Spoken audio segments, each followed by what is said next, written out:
ಪಾಲಿಸಿದಂತೆ ಆಯಿತು. ಅಣ್ಣನ ಬಿಟ್ಟು ನಾವು ಈ ನಾಡವನ್ನು ಬಿಟ್ಟು ಮುಂದಿನ ನಾಡಿಗೆ ಹೋಗಬೇಕು. ಏಕಾದರೆ ಇಲ್ಲಿ ಮೇವ ನೀರಿನ ಕೊರತೆ ಬಹಳ ಇರಬಹುದು. ಓಹೋ, ಅಲ್ಲಿ ಯಾರೋ ಬರೋ ಹತ್ತಿದಾರಲ್ಲ, ಅವರನ್ನು ವಿಚಾರಿಸೋಣ. ಏ ತಮ್ಮ, ನೀನು ಯಾವ ಊರದವನು? ನಿನ್ನ ಹೆಸರೇನಪ್ಪ? ನಾವು ಇದೇ ಊರನ್ನು ಕೋರಿಶೆಟ್ಟಿ ಪೂಜಾರಿ ಇದ್ದೇನ್ರಿಯಪ್ಪ.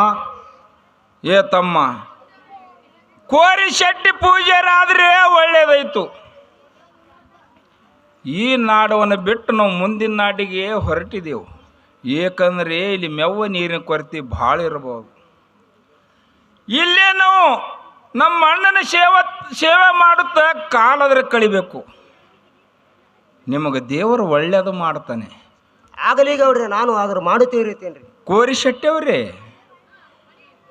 ಮರಳಿ 6 ತಿಂಗಳು ನಾವು ಮರಳಿ ನಮ್ಮ ಊರಿಗೆ ಬಂದ ಮೇಲೆ ನಮ್ಮ ಅಣ್ಣನ ಸೇವೆ ನಮಗಾದರೂ ಕೊಡಬೇಕ್ರಿ. ಕೋರಿಶೆಟ್ಟಿ ಅವರೇ, ನಮಗಾದರೂ ಕೊಡಬೇಕು. ಆಗಲಿ ಗೌಡ್ರಿ, ಕುಳಿತೀನ್ರಿ ಗೌಡ್ರಿ. ಕೋರಿಶೆಟ್ಟಿ ಅವರೇ, ಈ ವಿಷಯವನ್ನು ಬದಲಾಗಿರಬೇಡ್ದು. ಇಲ್ರಿ ಗೌಡ್ರಿ, ಇಲ್ರಿ. ಇನ್ನು ನಾವು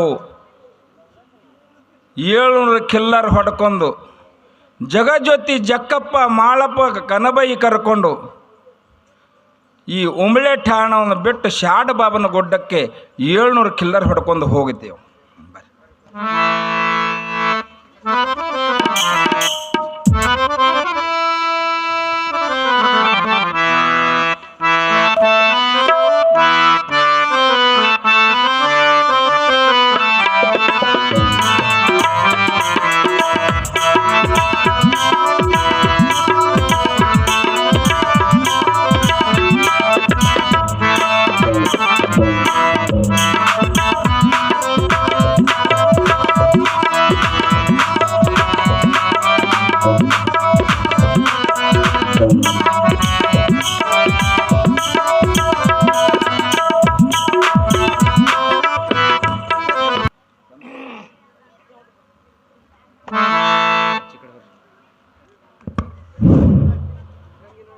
ಈಗ ನಾನು ಗಂಗಿನಾಡು, ಗೌರಿನಾಡು, ಹಾಲು ಸಮುದ್ರ ನಾಡು, ಸಪ್ಪೆಳ ಸಮುದ್ರ ದಾಟಿ ಶಾಡ ಬಾಬನ ಗುಡ್ಡಕ್ಕೆ ಬಂದಂತೆ ಇತ್ತು.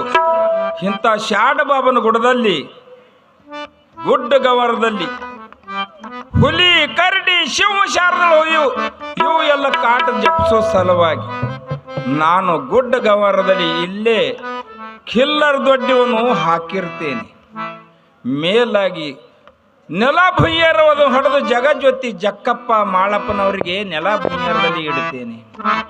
ಅವರಿಗೆ ಗೋಮಾತೆ ಹಾಲವನ್ನು ಹಿಂಡಿ ಹೊಟ್ಟಿ ತುಂಬ ಕುಡಿಸಿ ಇನ್ನು ಮೇಲೆ ನಾನು ಇಂಥ ಗುಡ್ಡ ಗವಾರದಲ್ಲಿ ಪ್ರಶಾಂತವಾದ ಸ್ಥಳದಲ್ಲಿ ಗುರುವಿನ ಸ್ತೋತ್ರ ಆದರೂ ಮಾಡುತ್ತೇನೆ.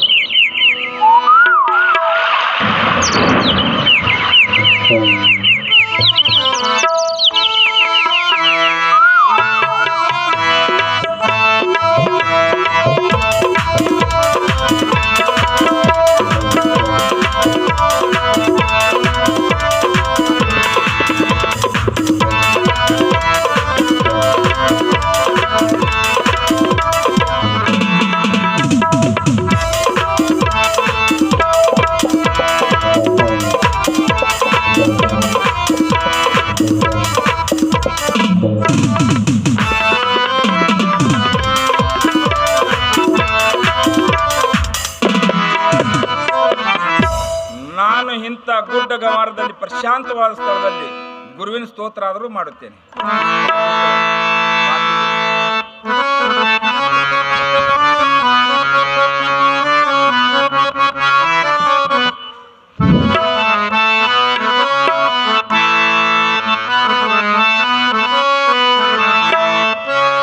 ಪಾಪಿಯ ಜೀವನ ಪಾವನಗೊಳಿಸೋ ಪರಶಿವ ಮೂರ್ತಿಯೇ, ದೀನರ ಬಂಧು ದಯಾನಿಧಿಯೇ, ದೀನರ ಬಂಧು ದಯಾನಿಧಿಯೇ.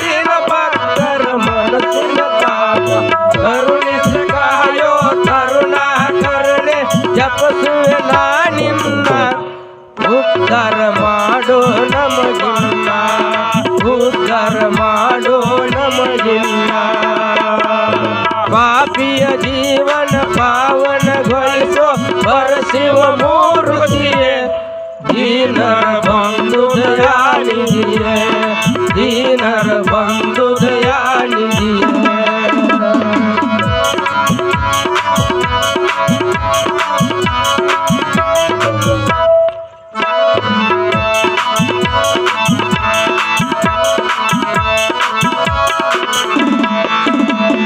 ಸಾಗರದೊಳಗಿನ ಇಸ ಕುಡಿದಾತ ದುಡ್ಡಿನ ಭಕ್ತರ ಮನಸ್ಸಿನ ತಾತ ಸಾಗರದೊಳಗಿನ ಇಸ ಕುಡಿದಾತ ದುಡ್ಡಿನ ಭಕ್ತರ ಮನಸ್ಸಿನ ತಾಪ ಕರುಣಿಸಿ ಕಾಯೋ ಕರುಣಾಕರಣೆ ಜಪಸುವೆ ನಾಳಿಲ್ಲ ಉದ್ಧಾರ ಮಾಡೋ ನಮಗಿಲ್ಲ ಉದ್ಧಾರ ಮಾಡೋ ನಮಗಿಲ್ಲ ಪಾಪಿಯ ಜೀವನ ಪಾವನಗೊಳಿಸೋ ಪರಶಿವ ಮೂರ್ತಿಯೇ ದೀನರ ಬಂಧು ದಯಾನಿಧಿಯೇ ದೀನರ ಬಂಧು ದಯಾನಿಧಿಯೇ ದೀನರ ಬಂಧು ದಯಾನಿಧಿಯೇ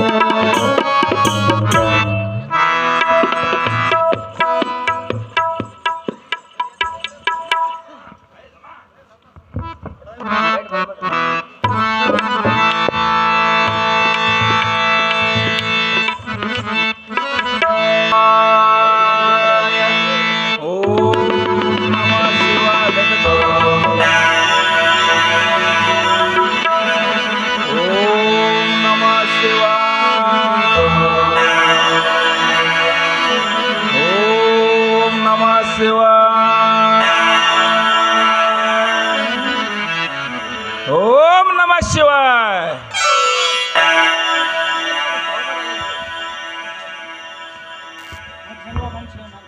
ಹೇ ಸೋಮರಾಯನೇ, ಗುರುದೇವ, ನಿನ್ನ ಭಕ್ತಿಗೆ ಮೆಚ್ಚಿರುವೆನು.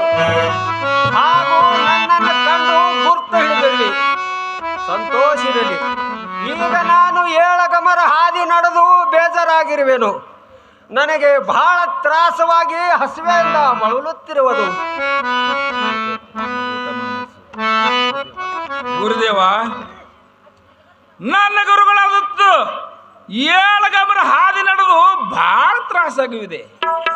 ಮೇಲಾಗಿ ಹಸದ ಹಂಬಲದಿಂದ ಬಳಲುತ್ತಿದ್ದಾರೆ. ಇನ್ನೇನು ಮಾಡಲಿ? ಮಡಿದ ಕಟ್ಟಿದ ಬುದ್ಧಿಯನ್ನು ಎಂಜಲಾಗಿದೆ. ಬೇಡ, ಗುರುವಿಗೆ ಉಣಿಸುವುದು ಬೇಡ.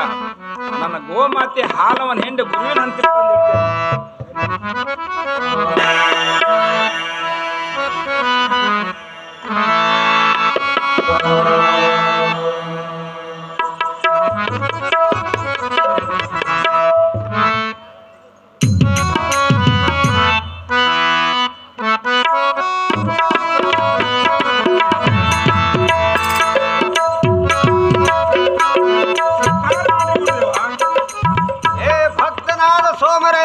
ಗುರುದೇವ, ಈ ಎಂಜಲವಾದ ಹಾಲನ್ನು ತಂದು ನನ್ನ ಮುಂದೆ ಇಟ್ಟಿರುವಿ. ಹೌದು ಗುರುದೇವ. ಆದರೆ ಈ ಎಂಜಲವಾದ ಹಾಲವನ್ನು ಸ್ವೀಕಾರ ಮಾಡೋದಿಲ್ಲ. ಗುರುದೇವ, ಈಗ ನಾನು ಹೇಳುತ್ತೇನೆ, ಕೇಳು. ಅದೇನು ಗುರುದೇವ? ಅದು ಏನೆಂದರೆ, ಗುರುದೇವ, ಹೋರಿ ಮುಟ್ಟಿರಬಾರದು, ಕರ ಕುಡಿದಿರಬಾರದು. ಹುಟ್ಟಾಗ ಮರಿ ಆಕಳ ಹಾಲನ್ನು ತಂದು ಕೊಟ್ಟರೆ ನಾನು ಸಂತೋಷದಿಂದ ಸ್ವೀಕಾರ ಮಾಡುತ್ತೇನೆ. ಗುರುದೇವ, ಆ ಆಕಳು ನಾನು 700 ಆಕಳುಗಳು ಬಿಟ್ಟು 3 ಬಿಗೆ ಅಂತರ ಮೇಲೆ ಇರುವುದು.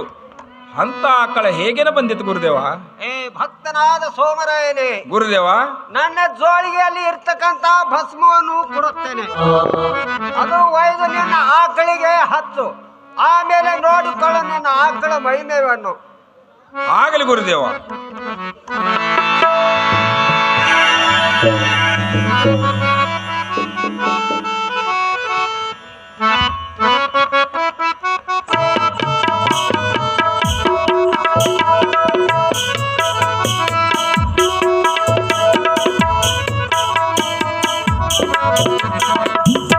ಓಹೋ, ಗುರುಗಳ ಮಹಿಮೆ ಹೆಚ್ಚಿಂದು. ಏಕೆಂದರೆ ಗುರುಗಳ ಕೊಟ್ಟ ಪ್ರಸಾದವನ್ನು ಒಯ್ದು ನನ್ನ ಆಕಳಿಗೆ ಹಚ್ಚಿದರೆ ನನ್ನ ಮುಂದೆ ಬತ್ ನಿಂತಿತ್ತಲ್ಲ, ಆ ಆಕಳವನ್ನು ಹೆಂಡು ಗುರುವಿನ ಹಂತಿರ ಒಯ್ದಿರ್ತೀನಿ. ಮಾಡಿ ಗುರುದೇವ. ಭಕ್ತನಾದ ಸೋಮರಾಯನೇ, ಗುರುದೇವ, ಕಂದ ಎಂದು ನುಣಿದಿದ ಕ್ಷಣ 700 ಜೋಗಿ ಜಂಗಮರು ಸಾಲ ಪಂಕ್ತಿ ಊಟಕ್ಕೆ ಕುಳಿತಿರುವುದು. ಅವರಿಗೆ ಊಟ ಮಾಡಿಸು ಸೋಮರಾಯ. ಆಗಲಿ ಗುರುದೇವ. ನೀವು ಹಾಗೂ 700 ಜೋಗಿ ಎಲ್ಲರೂ ಕೂಡಿಕೊಂಡು ಊಟಕ್ಕೆ ಕುಳಿತುಕೊರಿ. ಸೋಮರಾಯ, ಗೋರಖನಂದು ನುಣದಿದ ಕ್ಷಣ 700 ಜೋಗಿ ಜಂಗಮರು ಮಾಯವಾದರು. ಇನ್ನ ಮೇಲೆ ಇಬ್ಬರು ಕೂಡಿಕೊಂಡು ಊಟ ಮಾಡೋ ನಡಿ ಸೋಮರಾಯ. ಆಗಲಿ ಗುರುದೇವ.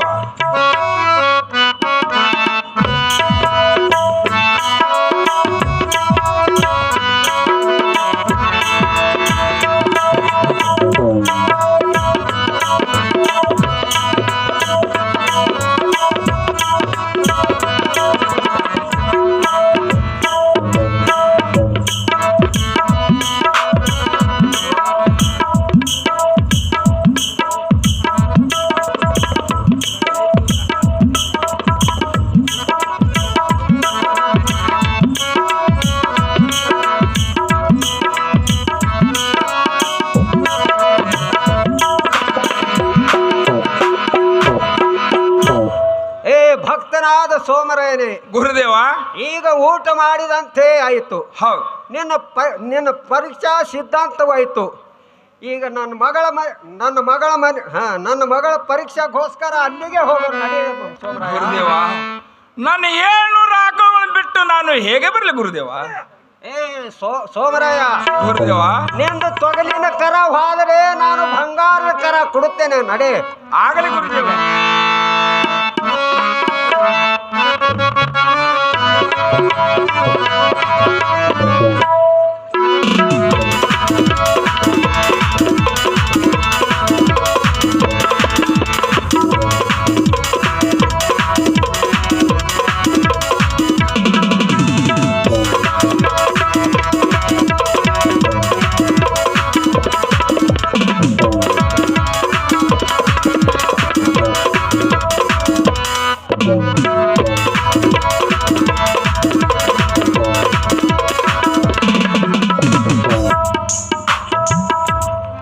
ಓಹೋ, ಗುರುಗಳು ಹಾಗೂ ಪತಿದೇವರು ಮನೆ ಕಡೆ ಬರೋ ಹತ್ತಿದ್ರಲ್ಲ, ಬರಲಿ.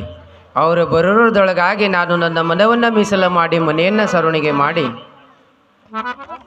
ಪಂಚಪಕವಾನದ ಭೋಜನೆಯನ್ನು ಎಲ್ಲ ಸಿದ್ಧ ಮಾಡುತ್ತೇನೆ.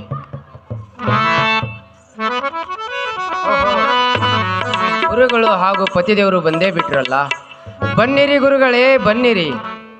ಬಡವರ ಮನೆಗೆ ಭಾಗ್ಯದೇವರು ಬಂದಂತೆ ಆಯಿತು. ಗುರುಗಳೇ, ತಮ್ಮ ಪಾದಾರವಿಂದಗಳಲ್ಲಿ ಸಾಷ್ಟಾಂಗಗಳು.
ಗುರುಗಳೇ, ತಮಗೆ ಕಂಡಾಕ್ಷಣ ನನಗೆ ಬಹು ಸಂತೋಷವಾಗಿದೆ.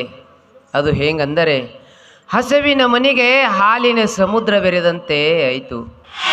ಬಹುರೋಗದಿಂದ ಬಳಲು ಅವನ ಮನೆಗೆ ವೈದ್ಯವು ತಾನಾಗಿ ಬಂದರೆ ಆ ರೋಗಿಗೆ ಎಷ್ಟು ಆನಂದ ಅಷ್ಟು ಆನಂದ ನನಗೂ ಆಗಿದೆ.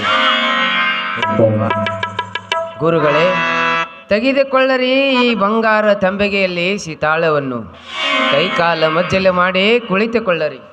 ತಾರಮ್ಮ ಮಗಳೇ,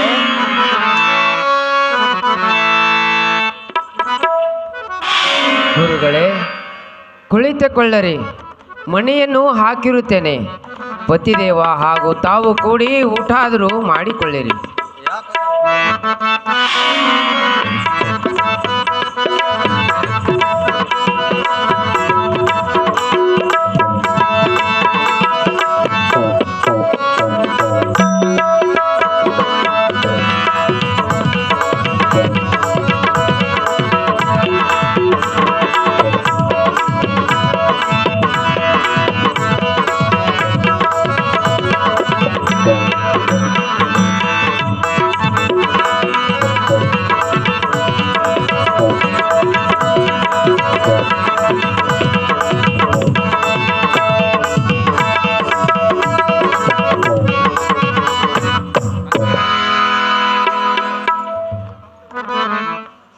ಅಮ್ಮ ಮಗಳೇ, ಗುರುಗಳೇ, ನಾನು ಊಟ ಮಾಡಿದಂತೆ ಆಯಿತು. ನಿನ್ನ ಪರೀಕ್ಷೆಯೂ ಕೂಡ ಸಿದ್ಧಾಂತವಾಯಿತು. ಇನ್ನ ಮೇಲೆ ನಾನು ಹೋಗಿ ಬರುತ್ತೇನೆ ಮಗಳೇ. ಹೋಗಿ ಬನ್ನಿರಿ ಗುರುಗಳೇ. ತಮ್ಮ ಪಾದಾರವಿಂದಗಳಿಗೆ ಸಾಷ್ಟಾಂಗಗಳು. ತಥಾಸ್ತು, ಹೋಗಿ ಬಾ ಮಗಳೇ. ಹೇ ಭಕ್ತನಾದ ಸೋಮರಾಯನೇ, ಈಗ ಹಾಳು ಮಡ್ಡಿಗೆ ಹೋಗನು ನಡಿ. ಅಲ್ಲಿ ನಿನಗೆ ಎಲ್ಲ ವಿದ್ಯೆಯನ್ನು ಕಲಿಸುತ್ತದೆ. ಆಗಲಿ ಗುರುದೇವ.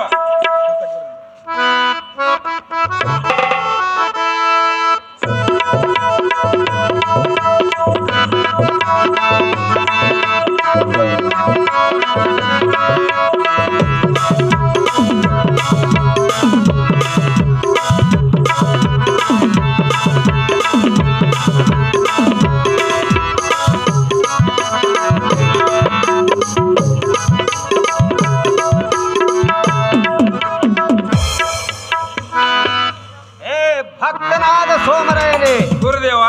ಇಲ್ಲಿ ಒಂದು ನಗ ನಡೆಸು. ಆಗಲಿ ಗುರುದೇವ. ಎಡಕ್ಕೆ ಒಂದು ಮಂಡಲ ಕೊರಿ, ಬಲಕ್ಕೆ ಒಂದು ಮಂಡಲ ಕೊರಿ. ಆಗಲಿ ಗುರುದೇವ. ನೀನು ಒಂದು ಮಂಡಲದಲ್ಲಿ ನಿಲ್ಲು, ನಾನು ಒಂದು ಮಂಡಲದಲ್ಲಿ ನಿಲ್ಲುತ್ತೇನೆ. ಆಗಲಿ ಗುರುದೇವ. ಏ ಸೋಮರಾಯ, ಈ ನಗದ ತೂತಿನ ಒಳಗಿನ ಬಾಣವೆಂದು ಪ್ರಯೋಗ ಮಾಡು. ಗುರುದೇವ, ನಿಮ್ಮ ಆಶೀರ್ವಾದ ಮೇರೆಗೆ ನಾನು ಈ ನಗದ ತೂತಿನ ಒಳಗಿನ ಬಾಣ ಪ್ರಯೋಗ ಮಾಡ್ತೀನಿ.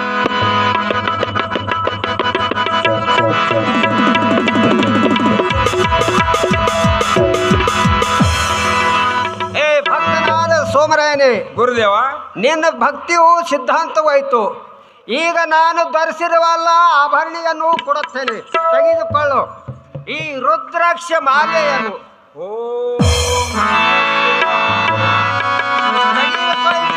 ಮುಂಬೈಯಲ್ಲಿರುವ ಜೋಳಿಗೆಯನ್ನು ತೆಗೆದುಕೊಳ್ಳ, ಈ ದಂಡಕೋಲವನ್ನು. ಹೇ ಸೋಮರಾಯ, ಗುರುದೇವ. ನಾನು ಇನ್ನ ಹೋಗಿ ಬರ್ತೇನೆ. ಸದವನ ಕಾಲ ನಿನ್ನ ಬೆನ್ನಿಂದೇ ಇರುತ್ತೇನೆ. ನೀನು ಭಯ ಪಡಿಬೇಡ. ಇನ್ನ ಮೇಲೆ ನಾನು ಹೋಗಿ ಬರ್ತೇನೆ ಸೋಮರಾಯ. ತಥಾಸ್ತು.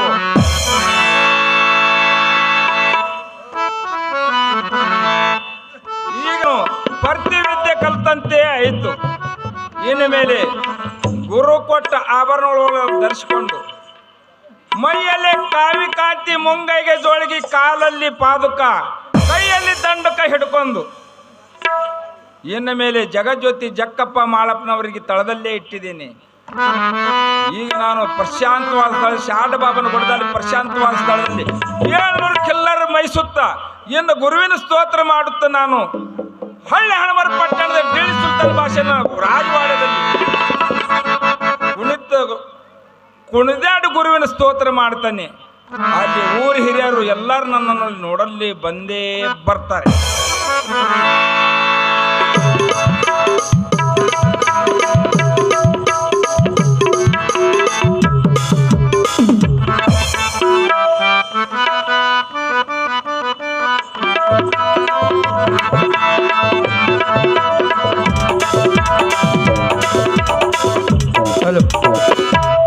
ಬಾಯೋಮಾನೆ